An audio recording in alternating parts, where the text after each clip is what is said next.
gue punya satu cerita tentang Rogo Sukmo. Kita sebut aja ada satu cowok namanya Gito ya.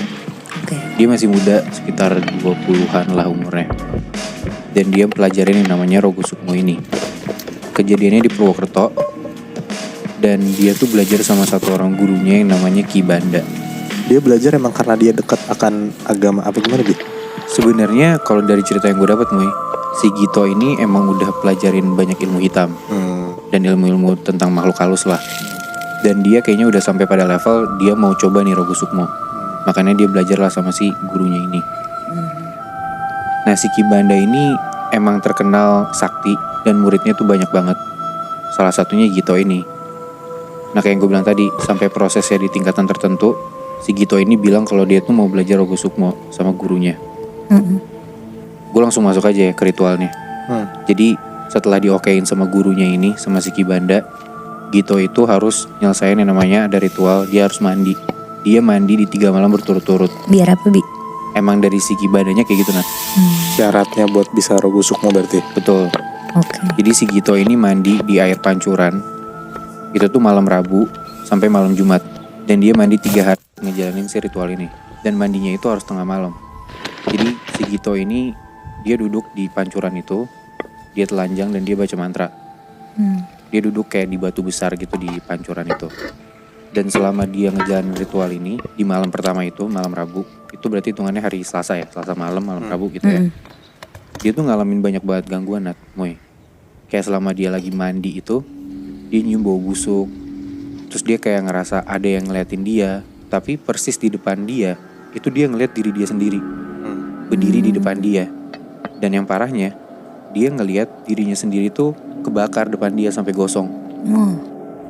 Dan kayak gue bilang tadi kan, dia tuh kayak dikelilingin sama banyak makhluk halus di sekelilingnya dia.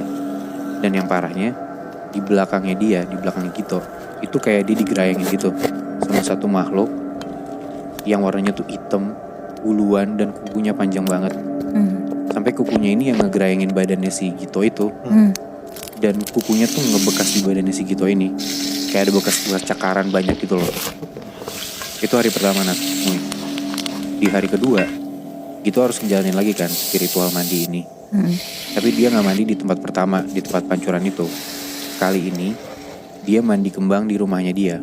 Tapi gak cuma mandi pakai kembang-kembang buat yang bunga-bunga kuburan gitu, gak cuma itu. Tapi dia juga harus balurin badannya pakai darah ayam hitam atau ayam cemani.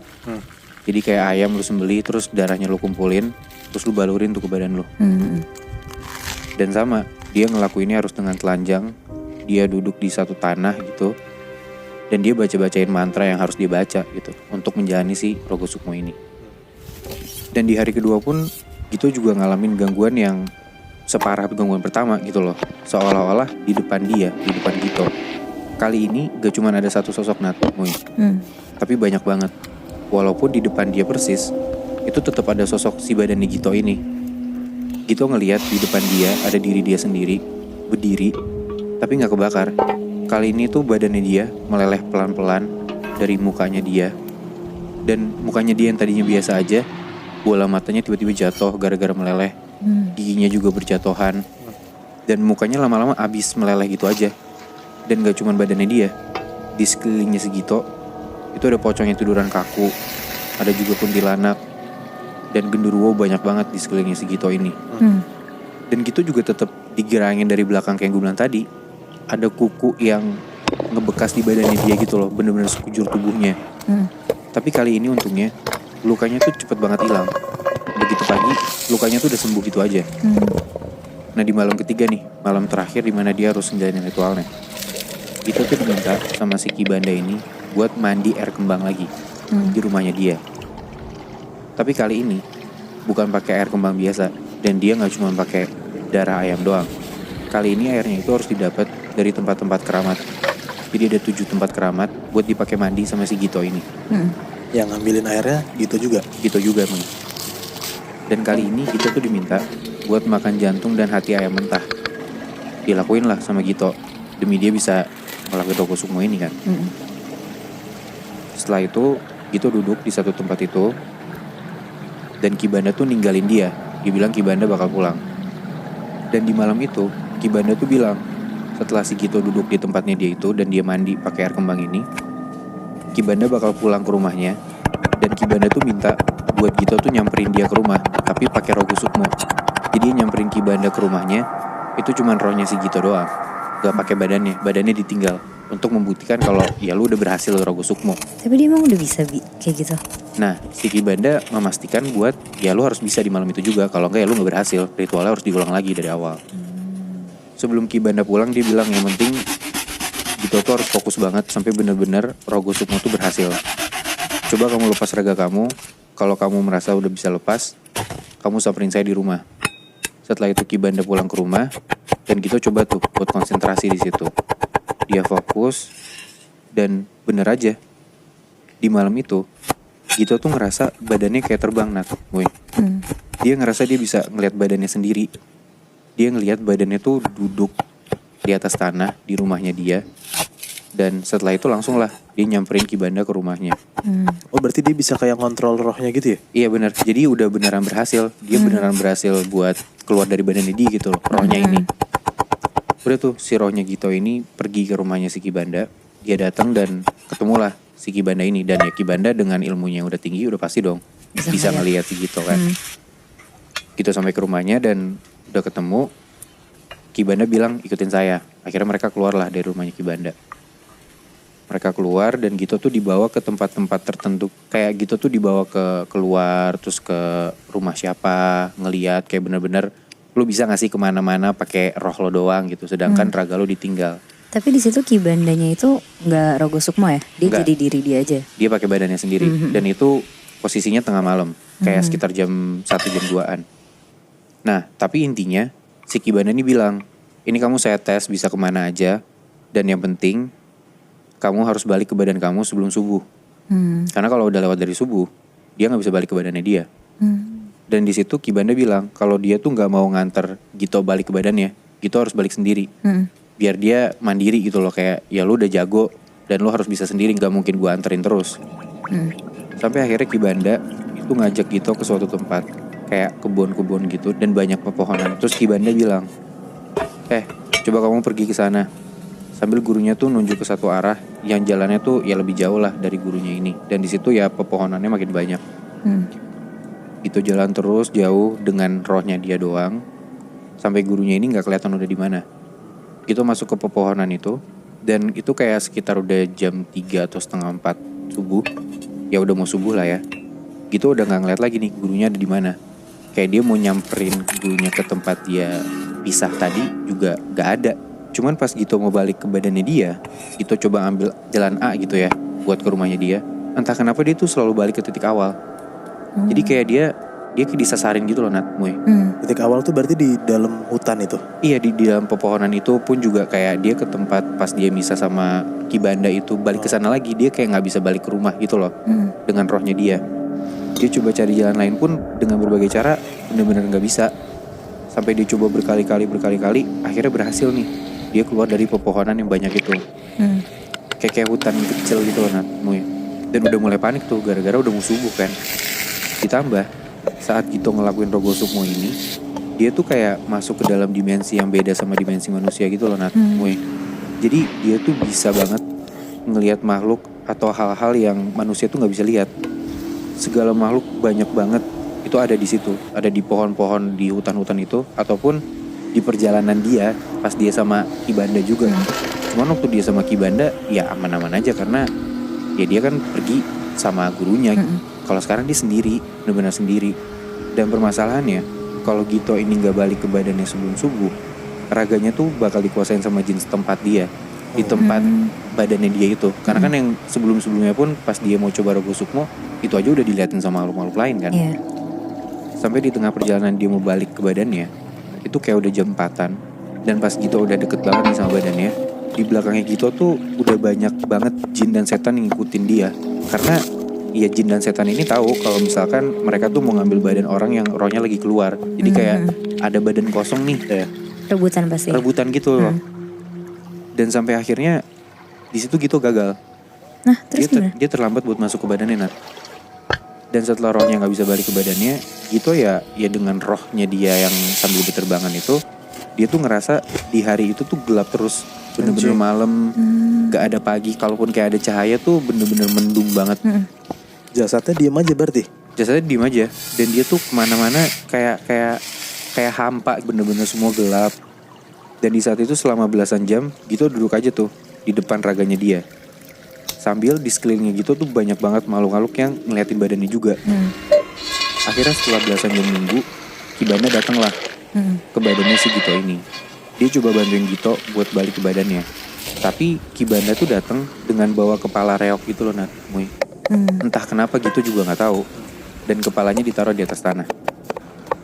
Udah gitu Kibana coba merem dan dia coba doain lah biar Gito bisa balik lagi ke badannya. Dan setelah nyoba berkali-kali gak bisa, Nat, Muy. Entah kenapa Gito gak bisa ngerasain badannya lagi, dan dia tetap ngeliat ya badannya ada di depannya dia. Aduh. Setelah itu Kibana tuh tiba-tiba ngambil kepala reok yang ada di tanah itu, dan dia coba doain si kepala reok ini. Tiba-tiba kepala reok ini gerak sendiri dan langsung gigit tangannya si Gito, sampai tangan Gito ini patah retak gitu loh. Kebayang gak sih lo ada lengan nih, dari tangan, dari jari-jari sampai siku, digigit lengannya, terus lengannya tulangnya patah. Dan setelah itu barulah Gito bisa masuk ke dalam tubuhnya. Aduh. Jadi kesimpulannya tuh kayak Gito harus ngebayar salah satu bagian badannya karena dia udah ngelakuin Rogo Sukmo dan gak berhasil gitu ya, gak berhasil balik. Dan bayarannya adalah dia harus ngorbanin salah satu yang ada dalam dirinya buat bisa balik lagi ke badannya. Ya dalam case ini tangan kanannya, sampai sekarang bahkan Gito tuh gak bisa ngefungsiin tangan kanannya sama sekali. Jadi ya dari cerita ini kalau teman gue bilang, kayak lo harus pikir 2 kali sih sebelum lo coba-coba ngilmu termasuk si Rogo Sukmo ini. Setelah kejadian itu si Gito masih pengen nyoba Rogo Sukmo, atau dari situ dia udah nggak bisa sama sekali, Bi? Justru kalau dari temen gue yang mana dia dapat dari Gito ceritanya, ya Gito pun pesan buat kalau lo mau coba ilmu-ilmu kayak gini termasuk si Rogo Sukmo, ya kalau bisa pikir-pikir 2 kali sih, karena dia juga abis itu udah nggak pernah mau pakai ilmu-ilmu kayak gitu lagi, Mi. Oh, dia pun udah kapok banget Dia pun rasanya. udah kapok banget, udah parah. Oke.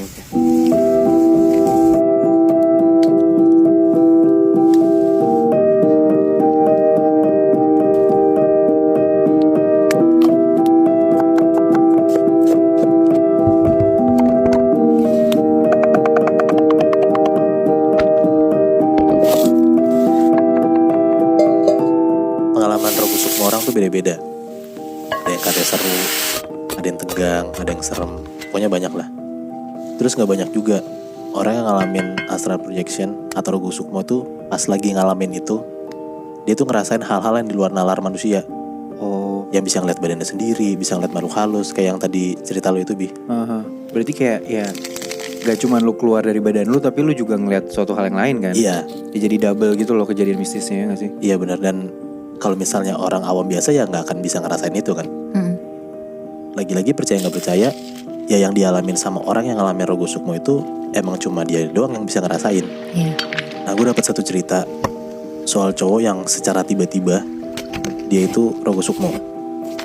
Sampai akhirnya dia ngerasa kayak dia tuh pengen gila banget gitu, karena rohnya gak bisa balik ke badannya, susah baliknya.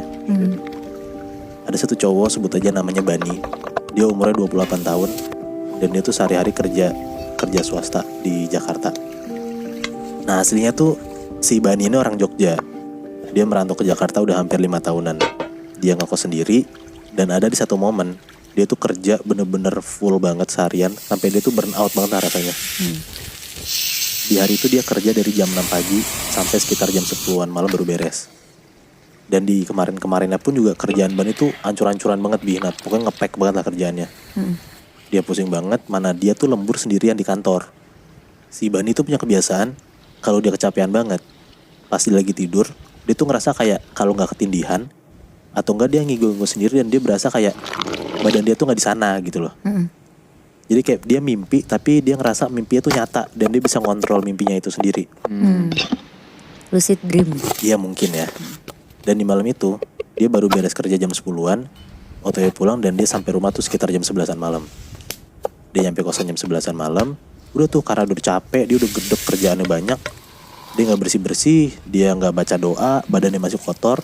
Dalam keadaan capek, dia langsung tidur, hilang gitu nyawanya di kasur. Tidurlah dia. Sekitar jam 1-an pagi, Bani bangun. Dia tuh ngerasa kayak badannya pegel-pegel, dia capek karena tidurnya kan juga kaget gitu kan. Dia minum bentar, jam 1:30 pagi dia tidur lagi. Pas 1:30 pagi dia tidur itu, baru banget dia ngerasa kayak hilang gitu nyawanya. Bani ngerasa kayak dia tuh lagi mimpi, tapi mimpinya tuh nyata. Soalnya tuh dia ngerasa kayak rohnya keluar dari raganya, dan dia tuh bisa ngelihat sendiri gitu loh raga dia kalau dia lagi tidur. Dan untuk pertama kalinya dia bisa ngerasa kayak gitu. Karena yang udah-udah kan yang tadi gue bilang dia cuman kayak mimpi, bisa dikontrol doang. Iya. Tapi ini dia bisa ngelihat sendiri raganya di sana gitu. Udah lebih dari biasanya berarti ya. Udah lebih dari biasanya bener. Tapi tuh dia nggak bisa langsung ngebalikin roh dia biar dia bangun dari tidur lagi tuh lebih Nat. Jujur di momen itu tuh si Bani tuh ngerasa takut banget. Karena dia yakin kayaknya ini dia tuh lagi ngerasain Rogo Sukmo. Nyawa dia tuh keluar dari badannya, dari raganya, dan dia tuh bisa kemana-mana. Di titik itu tuh dia coba nenangin dirinya, karena dia nggak bisa langsung balik kan ke raganya kan. Dia coba nenangin dirinya, abis itu dia coba dalam tanda kutip traveling di dimensi astral ini. Dia kayak jalan-jalan ke kosannya, dia terbang, dia bisa ngeliat tuh semua orang-orang kosan lagi pada tidur. Pokoknya tuh dia bisa ngeliat kayak apa yang dia nggak pernah lihat sebelumnya. Nah di momen itu juga dia tuh bisa ngeliat makhluk halus apa aja yang ada di depan dia, di kosannya dia. Pokoknya ya dia ngerasa dia benar-benar pindah dunia lah. Dari yang tadi dia takut dan tegang, akhirnya dia ngerasa kayak asik juga nih ngerasain ini. Karena ya lagi-lagi ini pengalaman baru buat dia. Tapi dia gak sadar sebenarnya hal ini bisa berakibat fatal banget buat diri dia sendiri. Setelah dia ngeliat badan dia lagi tidur, tapi rohnya tuh bisa dibawa kemanapun dia mau, tiba-tiba gak tahu kenapa Bani tuh masuk ke tempat yang gak pernah dia datengin sebelumnya.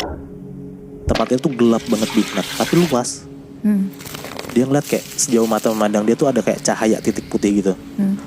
Tapi pas dia coba jalan, dia coba ngedeketin titik itu, dia tuh ngerasa gak nyampe-nyampe. Bani tuh ngerasa kayak lama banget dia coba ke titik itu, tapi ya udah gitu. Kok jauh banget, kok gue kayak gak gerak. Akhirnya dia panik banget tuh. Akhirnya dia panik banget lah ngerasa kayak gitu. Dia takut dia gak bisa balik. Dia takut ada sesuatu yang terjadi di diri dia. Dan dia sadar di tempat yang gelap itu tuh cuman dia doang satu-satunya orang di sana. Pas Bani lagi coba jalan ke titik itu, tiba-tiba di depan Bani persis, ada sosok gede banget nongol tiba-tiba gitu Nat, berdiri di depan Bani. Sampai Bani nengok ke atas pun dia tuh nggak bisa ngelihat muka si sosok ini kayak gimana, saking gedenya gitu loh. Yang jelas selama Bani hidup pun juga ya dia baru pertama kali ngelihat sosok sebesar ini, tinggi, gede, buluan hitam gitu. Dia coba lari ke kanan, ke kiri, balik pun juga nggak bisa karena sosok ini saking gedenya jadi kayak ngelilingin dia gitu loh. Sampai akhirnya tiba-tiba Bani tuh kepental, kayak dia tuh ngerasa dari depan itu ada yang ngedorong. Dia kepental dan akhirnya dia black out. Gak gitu lama Bani melek. Dia ngelihat kalau dia sekarang udah ada di kamar sendiri. Tapi jasad dan arwahnya tuh masih kepisah. Raganya di mana, rohnya di mana. Rohnya Bani tuh masih di luar. Dan dia ngelihat si jasadnya sendiri, si raganya sendiri lagi tidur. Dan puluhan sosok makhluk halus ada di sebelahnya dia lagi tidur. Anjrit. Selama ini tuh dia ngerasa kayak ya mungkin bisa jadi ya dia tuh selalu ketindihan segala macem. Ya sebenarnya karena ini setiap dia tidur dia tuh dikelilingin sama makhluk halus. Banyak banget gitu. Iya, dan pada akhirnya ya saat ini dia tahulah di sebelah dia di saat dia tidur banyak banget sosok lagi ngiterin dia, ngelilingin dia. Macem-macem banget Nat bentukannya. Ada kuntilanak, ada genderuwo, ada sosok yang hancur. Pokoknya dia ngeliat tuh banyak banget lah makhluk halus di saat dia tidur itu, ngelilingin dia. Bani tuh teriak-teriak. Dia tuh coba ngebangunin badannya dia yang lagi tidur. Tapi ya tetap aja sosok si Bani yang lagi tidurnya tuh gak bergeming gitu loh. Diem aja tidur. Tiba-tiba sosok-sosok yang ada di sebelah Bani yang lagi tidur itu, di sebelah raganya, semua tuh ngeliatin Bani sekarang. Ngeliatin si rohnya ini. Ngeliatin diri dia sendiri berarti kasarannya kan. Dan semua sosok itu terbang ngedeketin si Bani. Bani tuh panik di situ. Dia tuh ngeliat jasad yang lagi tidur tuh kejang-kejang Nat. Dan dia tuh gak mikir apa-apa lagi. Dia tuh langsung pergi dari badan dia. Dia tuh langsung lari buat menghindarin sosok-sosok yang ngejarin dia ini. Dan di saat yang bersamaan si raganya Bani tuh kejang-kejang dan teriak-teriak sendiri. Hitungannya hampir lama lah si Bani tuh lari ngehindarin sosok-sosok yang ada di dimensi astral ini. Sampai-sampai dia tuh ngerasa gila gitu. Dia ngerasa kayak gue udah gak kuat di sini, gue pengen balik tapi gak bisa. Akhirnya tiba-tiba dia pindah ke tempat yang dia datengin tadi, tempat gelap itu. Dia coba lari ke titik terang itu dan akhirnya sampailah dia di titik yang cahaya terang itu. Pas dia masuk ke titik terang itu, dia nggak bisa ngeliat apa-apa. Di depan dia tuh cuma ada cahaya terang banget, tapi lagi-lagi dia nggak tahu dia tuh lagi di mana sekarang. Sepersekian detik dari situ, Bani akhirnya kebangun.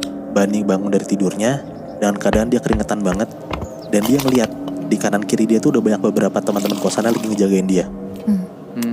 Bani ngos-ngosan banget, dia ngerasa capek banget karena kayak akhirnya gue balik ke jasad gue sendiri setelah roh gue kemana-mana. Dan dia tuh ngerasa kayak oh, bener, berarti gue ngerasa ini Rogo Sukmo namanya. Pas Bani bangun, Bani ditenangin sama teman-teman kosannya. Dan teman-teman kosannya tuh nyeritain kalau tengah malam sekitar jam 2an ini, mereka semua tuh denger Bani tuh teriak-teriak dari kosannya, dari kamarnya. Kayak orang kesetanan gitu lebih. Nah, ya karena pada panik, akhirnya anak-anak kosan tuh ngedobrak pintunya Bani. Dan mereka ngeliat bener kalau misalnya Bani tuh lagi kejang-kejang teriak-teriak sendiri. Nah, salah satu dari temennya Bani itu tahu kalau Bani tuh kayaknya dia nggak beres gitu loh. Kayak mungkin bisa jadi dia Rogo Sukmo karena dibangun-bangunin nggak bisa, tapi dia teriak-teriak, tapi dia kejang-kejang gitu. Sampai pada akhirnya dibacain doa banget sama temennya, dan akhirnya Bani bisa balik lagi ke badannya, ke jasadnya dia. Nah, kata temennya ini, kenapa sih Bani ini bisa balik ke titik terang itu? Karena dibantu sama temennya ini. Oh, didoain itu. Iya, jadi tuh si temennya Bani tuh ngedoain, tapi di dimensi astral sana dia tuh kayak nuntun Bani gitu loh, biar akhirnya dia bisa masuk ke titik terang itu. Karena sebelumnya kan dia kayak lost aja kan, gak bisa kemana-mana, dia bingung gimana caranya ke titik terang itu kan. Dengar kayak gitu, Bani tuh takut, dia tuh nggak mau kejadian itu pulang lagi ke dia. Akhirnya si temennya Bani yang nuntun dia buat balik lagi ke jasadnya ini bilang, kalau sebelum tidur ya Bani tuh coba biasain bersih-bersih, baca doa, dan jangan pernah sekali lagi kalau misalnya lo masih capek, lo masih rasanya marah, kedek gitu, lo langsung tidur. Karena takutnya dengan keadaan lo lagi kayak gitu, lo tuh bisa ngerasain astral projection atau kayak Rogo Sukmo kayak Bani ini. Wow. Tapi apes juga yang mau jatuhnya dia tuh. Dia kan gak kepengen. Kalau Syabi tadi kan emang dia pengen kan. Iya. Kalau lo kan ini dia gak pengen. Iya, gue juga ngerasa kayak mungkin yang mood dia lagi jelek. Mungkin kayak ada satu step di mana dia belum lewatin step tidurnya dia, tapi dia udah lompat gitu loh, Nat.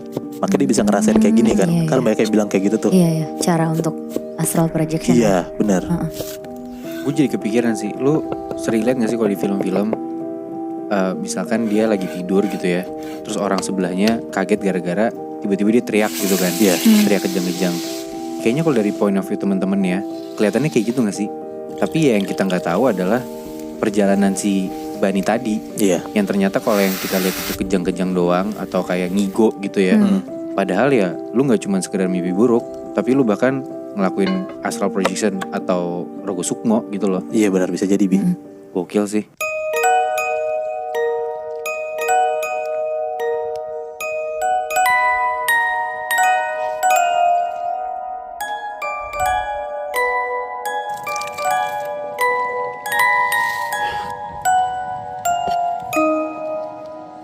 Cerita kali ini gue mau ngelanjutin cerita gue di bulan September kemarin tentang orang-orang yang hilang. Kalau kalian lupa, gue bakal recall dikit. Jadi ceritanya ada 3 orang laki-laki yang lagi liburan ke Bali. Namanya Andre, Dimas, sama Tegar. Selama liburan di Bali, Tegar tuh jadi orang yang berbeda gitu. Tapi Andre sama Dimas tuh mikir kalau Tegar tuh paling berubah karena dia tuh lagi berantem sama pacarnya. Nah ternyata katanya Tegar tuh di pantai ngeliat ada perempuan cantik banget. Sampai dia tuh merasa kayak kesirep sama perempuan itu. Sampai Tegar selama beberapa hari tuh bolak-balik pantai itu buat ngeliat perempuan itu lagi. Singkat cerita, Tegar itu tuh hilang di laut pas lagi nyari perempuan ini. Dan ternyata perempuan ini tuh emang sengaja mancing Tegar karena sebenarnya sosok perempuan itu tuh adalah Dewi penunggu pantai itu. Ya gue ingat. Ingat gak? Iya. Ingat gue. Nah lanjutannya tuh kenapa mereka bisa tahu itu, karena mereka tuh pergi ke orang pintar yang namanya Pak Gustiar.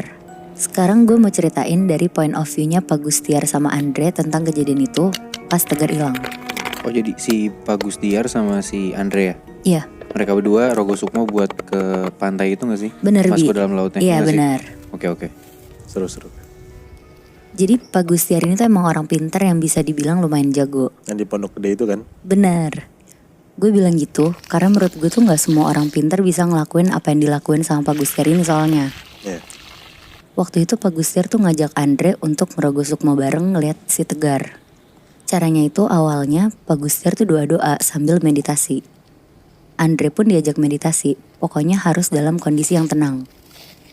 Terus Andre tuh disuruh duduk di kursi. Nah Pak Gustiar juga duduk di kursi sebelah Andre. Gak lama, rohnya Pak Gustiar sama Andre tuh keluar dari badan mereka. Jadi posisinya mereka tuh bisa ngelihat badan mereka yang lagi duduk di kursi itu. Dan mereka bisa kemana aja yang mereka mau di situ. Tapi ternyata gak segampang itu buat sampai ke tempat tujuan mereka. Di dimensi astral, mereka tuh malah ketemu sama hal-hal yang gak biasa. Pas baru banget rohnya keluar, Andre yang baru pertama kali ngelakuin ini tuh langsung ditarik sama sosok hitam yang gede banget dan dibawa terbang. Oh, misah dari Pak Gustiar. Misah, Bi. Bangsat. Wow. Pak Gustiar tuh sebenarnya agak takut Andre tuh dibawa sosok itu terlalu jauh. Karena Andre tuh bener-bener ditarik sosok itu tuh cepet banget sampai udah gak kelihatan. Dan itu pertama kali Andre keluar dari badannya kan? Iya, bener, Bi. Nah, sementara Andre yang lagi dibawa sama sosok ini tuh bener-bener ketakutan. Bahkan dia tuh gak berani buat ngeliat sosok hitam gede ini tuh gimana bentuk mukanya. Karena terbang bisa ngeliat sekitar kayak gini aja tuh baru pertama kali kan dirasain Andre. Pas lagi terbang di langit-langit gitu, tiba-tiba Andre tuh kayak split gitu loh, berubah keadaannya. Dia ada di pemakaman umum, dan pas dia baca nama makamnya tuh ternyata itu tuh nama makam buyutnya dia. Wow. Dan sosok yang ngebawa Andre ini juga ternyata tuh leluhurnya. Oh. Nah pas Andre masih bingung-bingungnya, tiba-tiba keadaan tuh ke-split lagi. Tiba-tiba dia udah di laut di tempat Tegar hilang. Dia ada di tengah laut dan dia tuh ngeliat ada Pak Gustiar juga di situ. Akhirnya dia langsung nyamperin lah Pak Gustiar.